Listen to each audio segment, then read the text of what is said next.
Hey there, this is COG, and we're going to be rolling up character sheets in 5th edition today. I know for a lot of people, when you're just getting into tabletops, it can be kind of stressful.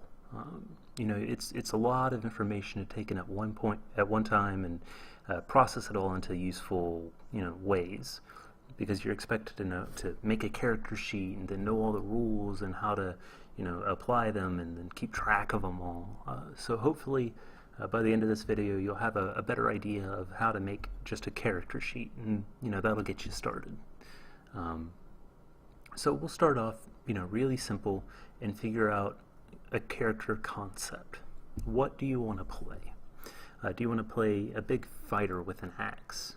Do you want to play a monk that uses his training to overcome situations? Or do you want to play a wizard that hurls spells, or a warlock that does incantations?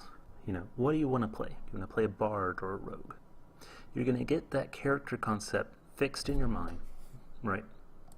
And then you're going to open up your player's handbook, and you're going to go to the classes. And it's easy. Basically, it does what it says on the tin, pretty much. If you see a barbarian, it's going to be just this barbarian. It's going to have a big weapon, and it's going to rage, and if it's a bard, well, bards are going to play musical instruments, be good at charisma, that kind of thing. And you'll read through the text for the opening text for each class, and don't even worry about any of the mechanical stuff yet. We'll get to that. Just read through each of the entries for the class and figure out which one sounds closest to the character concept that you want. Okay? So you've picked your whatever class you want to go with. For the sake of this tutorial, we'll go for fighter. Now, so I want to play this magic using fighter, right? And we'll get to how to make that happen, but the base thing that we'll pick is fighter. So we know what we want. Now we get to roll up ability scores. So in D&D, there's 6 different ability scores. There's 3 physical, strength, dexterity, and constitution, and 3 mental, intelligence, wisdom, and charisma. And each class uses a different mix. So for our magical fighter, we're going to want a lot of strength, constitution, and intelligence. Dexterity could be nice, but that can be replaced with heavy armor. We won't want any wisdom because we're not trying to, do any kind of animal handling or survival or divine magic, and we don't want any charisma because we're not the party face. We just want to cast spells as the fighter. So we'll generate our stats, and you can do that one of 2 ways. You can either roll dice or take a pre-generated set. You'll open it up to step-by-step characters in your player's handbook, and there will be you can either roll your stats like I was saying, or there's a pre-generated set that goes 15, 14, 13, 12, 10, and 8, I think. 15, 14, 13, 12, 10. Yeah, and 8. Just had to go through my head. So you can take those, which is, can be useful, because you know what you're going to get with those. Or you can roll dice. So this has been the method that's been used since D&D was a thing. You roll 4 dice. So for instance, we rolled a 4, a 4, a 4, and a 1. And then you take the 3 best of that. So we discard the 1, and we're left with 3 4s for a total of 12. Now, that 12 represents our total score. And you're going to do that 6 more times to get a set of 6 stats. Now you're going to want your highest stats, potentially an 18, so it can go up to 18 and down to 6. You're going to want your highest scores, and whatever stat is going to be conducive to your character concept. So we'd want to put that 18 in the strength, and then maybe like a 14 in a intelligence, and then a 12 in constitution, or however you want to set it up. but you'll make a decision and you'll array those however you want. Now each of these numbers has a corollary to it, the modifier. So the modifier is what you add to all of your skills, your attacks, your damage rolls. You're not just going to add your raw score. So the modifier for a strength of 10 would be 0.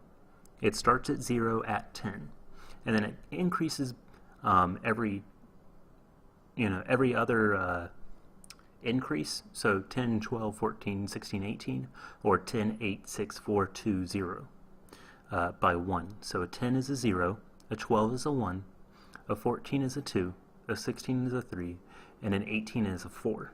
And same that negative. 8 is a -1, 6 is a -2, 4 is a -3, 2 is a -4, and a 0 is you're probably dead. But you'll go through and you'll fill out the mod next to your stat score on each of those, and then we'll move on. So by now you've picked what class you want to be, you've picked your stat scores, now we're going to pick your race. Ideally, you'll read through all the races and you go, alright, this has the stats that I want and then also a feature that I want.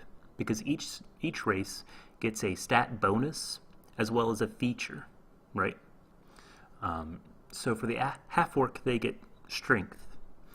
All that you're going to do is you're just going to add that stat bonus to your raw score. This may increase your modifier.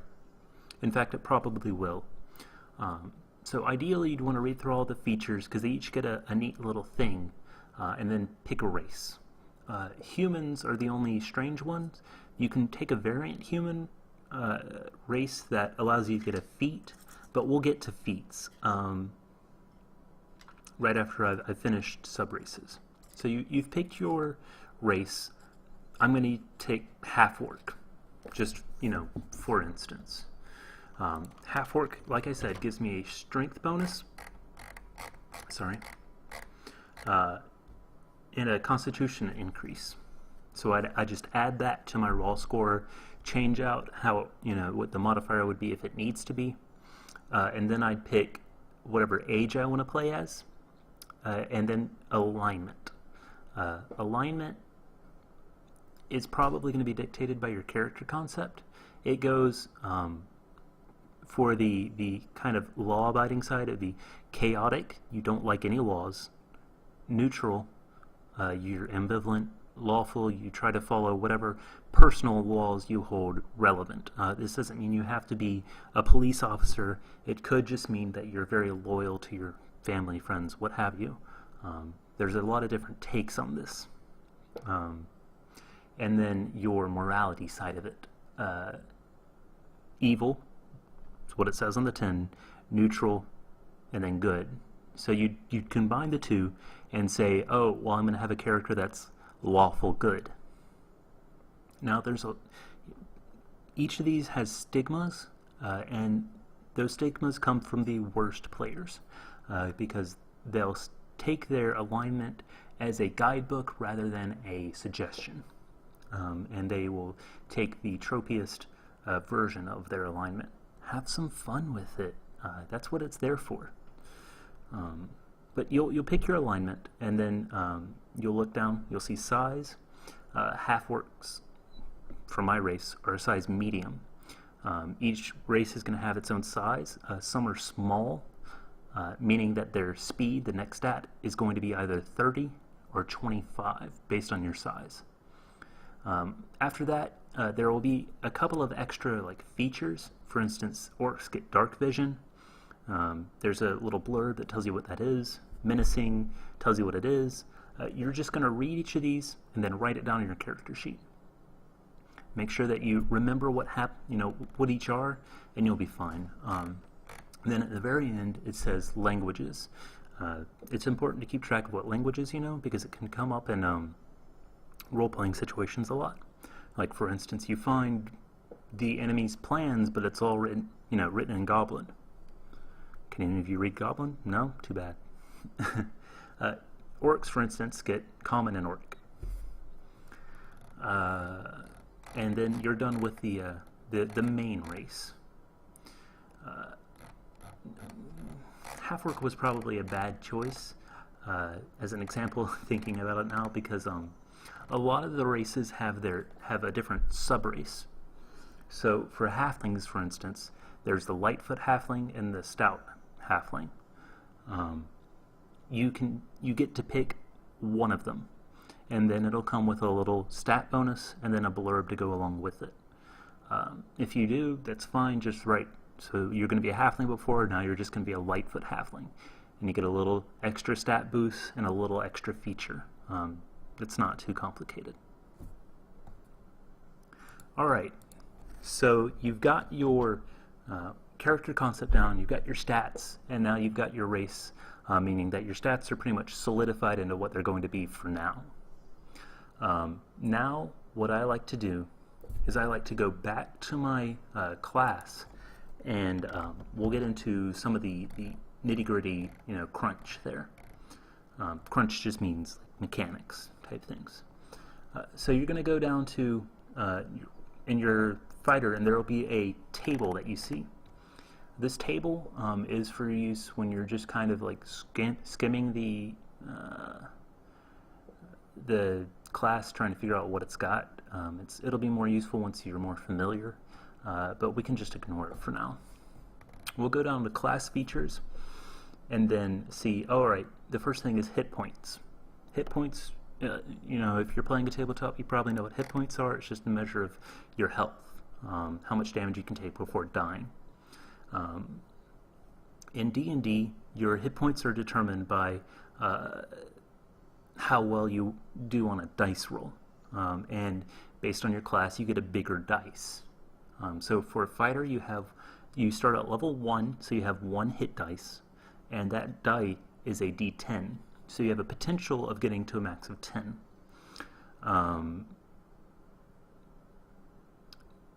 Now, at first level, they made this canon in 5e.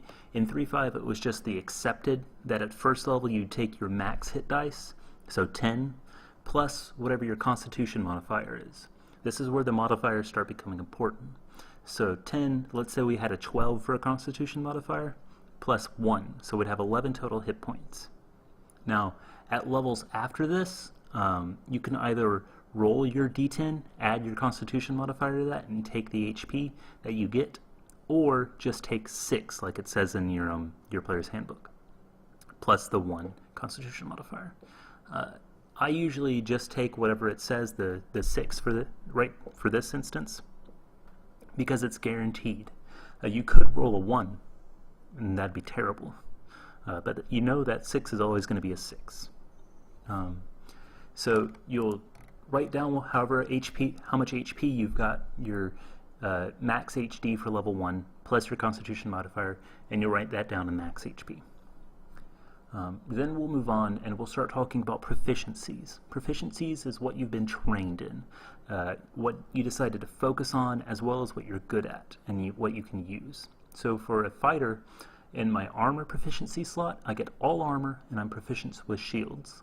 Based on what class you pick, that'll be different. As well as weapons, fighters get simple weapons and martial weapons. Fighters don't get any tools, but different classes like rogues get thieves tools, I think. And the tools is also important and where your modifiers come in. So let's say you're a rogue and you want to use your thieves tools to disarm a trap that you've found.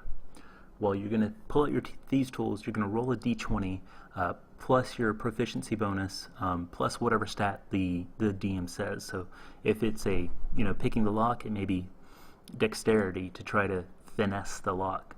So to be your dexterity modifier plus your proficiency. And that's how you use your tools. On the same note, the fighter is proficient in saving throws of strength and constitution.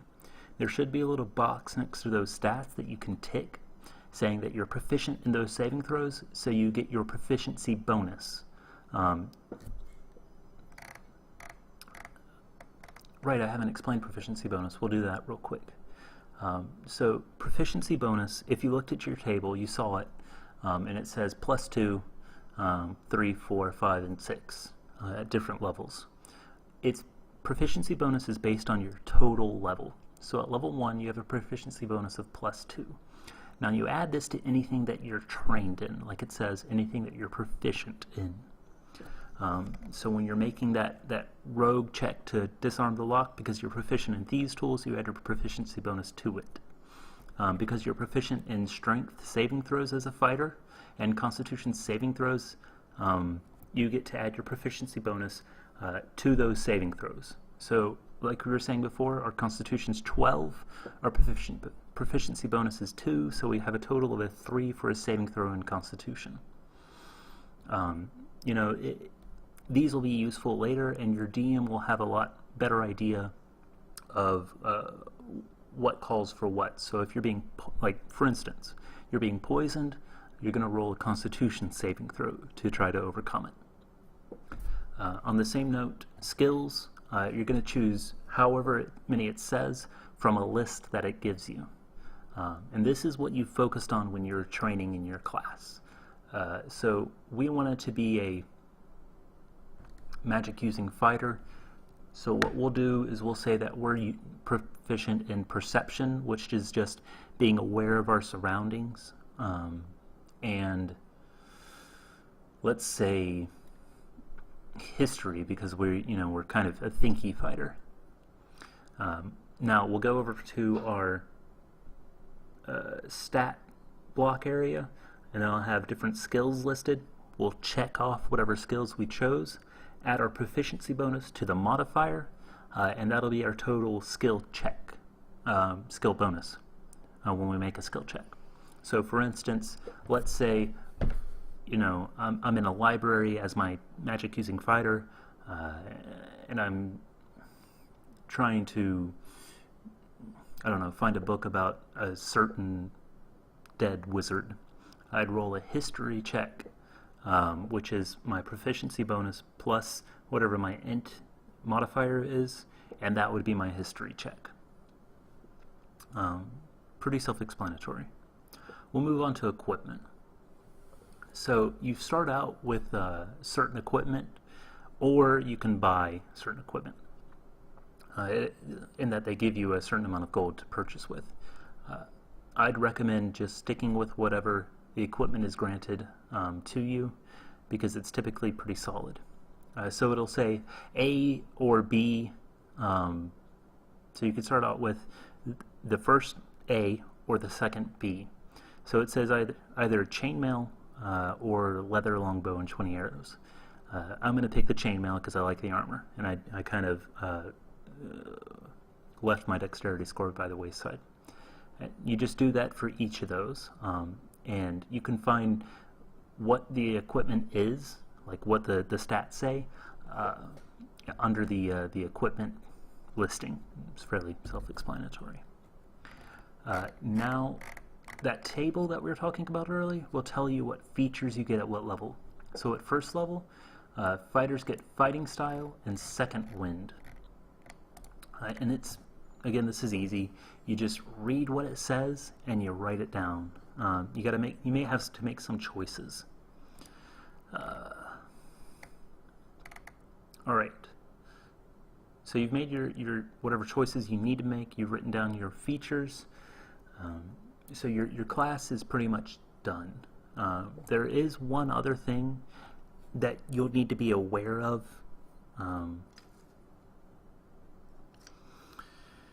The archetypes. Each class has different archetypes. You get these at level 3, I think. Or you get them at varying levels. Wizard gets whatever their archetype, their school specialization at 2nd level. And we'll go through magic later. I just wanted to get a simple fighter done first. But you'll read through your archetypes. For the fighter, it's champion, battlemaster, and eldritch knight. The eldritch knights get spellcasting, so we'll want to go for that. Just kind of to know what's coming. Now you've picked your your class, you've picked your race, you've written down all your class features, you've got your stats ready, you've got whatever your proficiencies are, you've got whatever your your racial features. You're doing pretty well.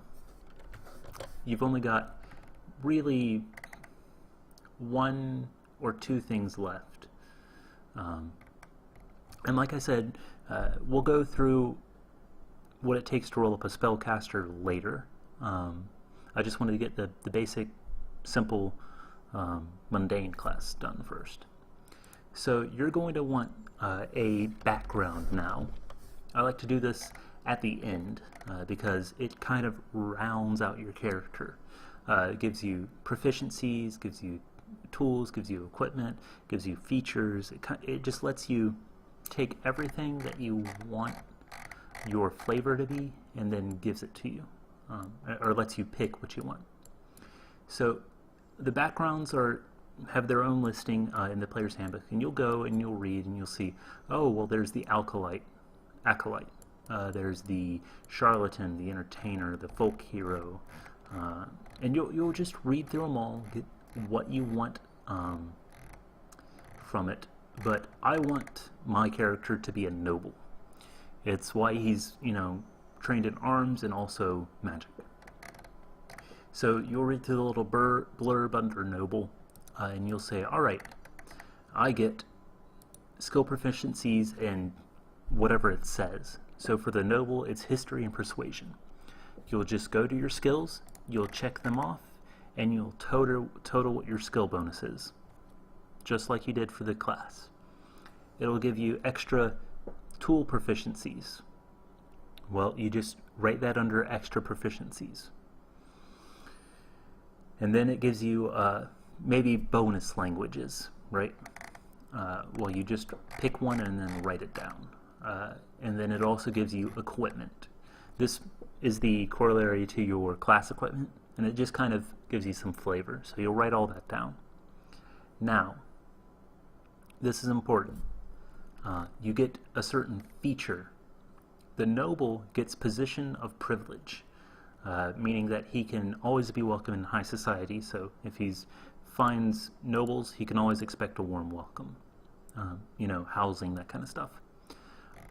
Or there's a variant for the knight, or for the noble, called the knight, if you read to the end of the entry, which gives you some retainers. You pick one, you write down whatever the feature is, and it's just like a class feature. Now, you've got all the crunch out of the way. Now we're going to go filling out your character's flavor. I really like what they did with this. They gave you tables that each background would probably impart to your character. So you can just go through, and starting with personality. So it says suggested characteristics. The first one there is personality. You read through each of those blurbs. Maybe you roll a d8 to randomly select, or you just pick the one that sounds most like your character. You do the same thing for ideal, for bond, and flaw. These give you a great launching point for your character's flavor, your backstory. And let's see. So your character is done for the crunch-wise. You probably want to go, do some description. You're gonna want to say how old he is, what his height, his weight, what does he look like, his backstory. You're gonna want to write that.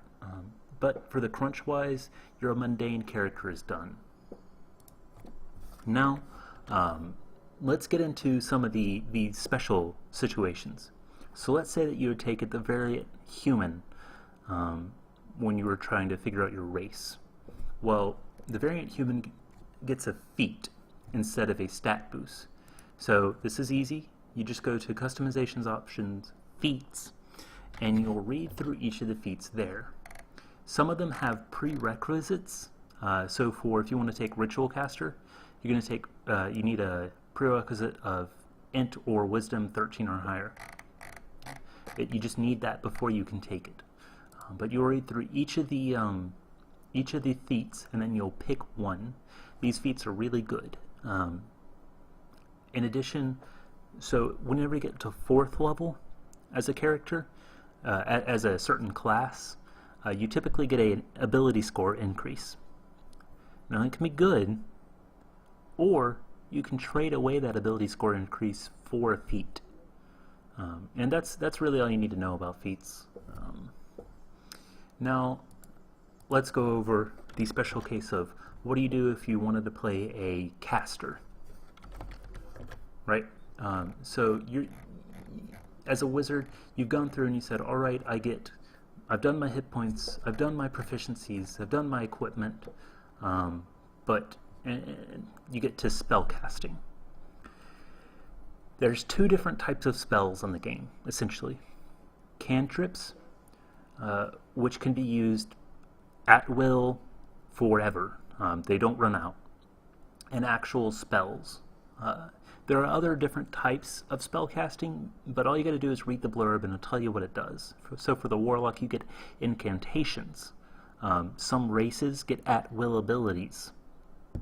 It's all just, you just write it down and do what the text says. So for a wizard, you get cantrips. At 1st level, you'll look at your table. You'll say, oh, I know 3 cantrips. So you'll go to the spell list at the back of the book and pick 3 cantrips. And you'll write those down. You know those forever. Those don't change. They never change. You can only add to them. And then you'll also get 2 1st level spells. So you'll go through and you'll pick whatever 2 1st level spells you want. And this is all described there in the text itself. But at 1st level, you get to cast 2 spells, right? So you've only got 2 spells in your spell book. It's super easy. All that you do is you say, okay, I'm going to know Magic Missile and Identify. And that's your spell list for the day. Now, you could either cast 1 of each or 2 of one. So you could either cast 2 Identifies, 2 Magic Missiles, or 1 Magic Missile, 1 Identify. All you're doing when you prepare your spells is preparing a list of spells that you can cast from with your slots. Sound difficult? Confused? Okay. So let's say I've managed to adventure a little bit and I added a spell to my spellbook. All that you need to do to add a spell to your spellbook is find a scroll that contains the pertinent spell that you want and then copy it using time and gold into your spellbook. So I know Magic Missile, Identify, and Burning Hands. I'm still only 1st level, so I can only cast 2 per day, and I got to make a choice. Well, my spell list is going to be Burning Hands and Identify. Now, throughout the day, I come across a lot of rats, and my 1st slot is spent on Burning Hands, and then my 2nd slot is also spent on Burning Hands. You see what I'm saying? You had the choice of which spells to prepare at the beginning of the day, but then throughout the day you can make the choice of how to spend your slots on your prepared spell list. Now for different casters it works differently. Clerics, you don't really need to do that. It's just all you got to do is read what it says under the text. It's super simple. Now, spellcasting ability, whenever you cast a spell, it's keyed off of a certain ability. So for wizards, it's int. So whenever you cast a spell and you try to hit with it, your spell attack modifier is going to be equal to your proficiency bonus plus your intelligence modifier. It's just like anything else. And if you hit with that spell and it has an effect, you're typically going to have a spell save DC, difficulty class. The enemy is going to roll a saving throw to try to overcome the effects. You set the DC with your spell. So the DC for, let's say, the reflex for Burning Hands is equal to 8 plus my proficiency bonus plus my intelligence modifier. Okay? Now, I probably wouldn't want to prepare Identify as one of my spell lists for the day because it's a ritual. It has the ritual tag to it. I can at any time spend some extra time, I think it's like 10 minutes per spell level or something, and just cast that out of my spellbook at any time. Rituals say that you can increase the casting time of a spell, and you can just cast it for free whenever. I really like this. It gives you a lot of flexibility.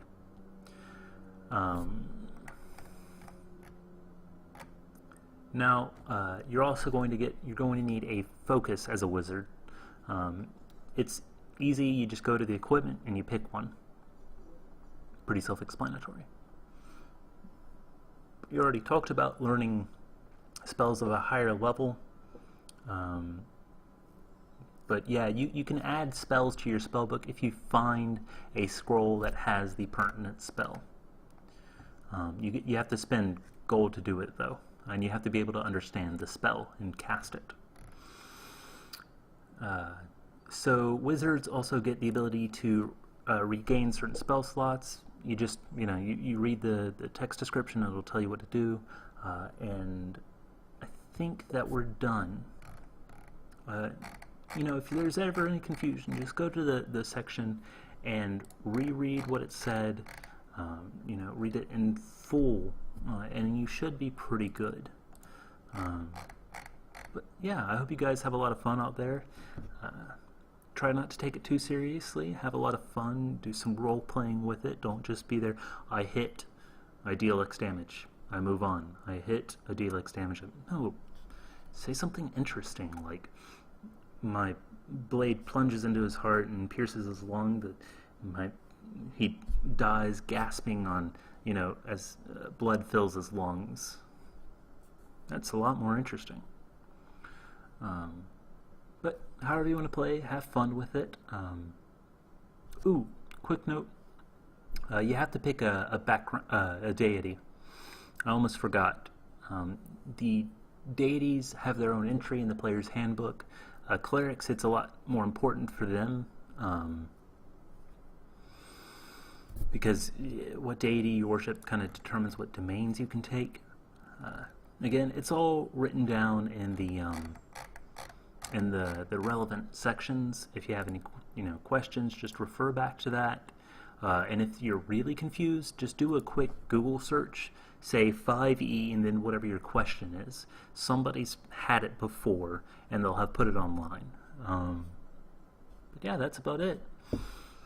Hope you guys have a lot of fun out there in your dungeons. Don't be afraid and to get in there and get messy, and I'll see you next time.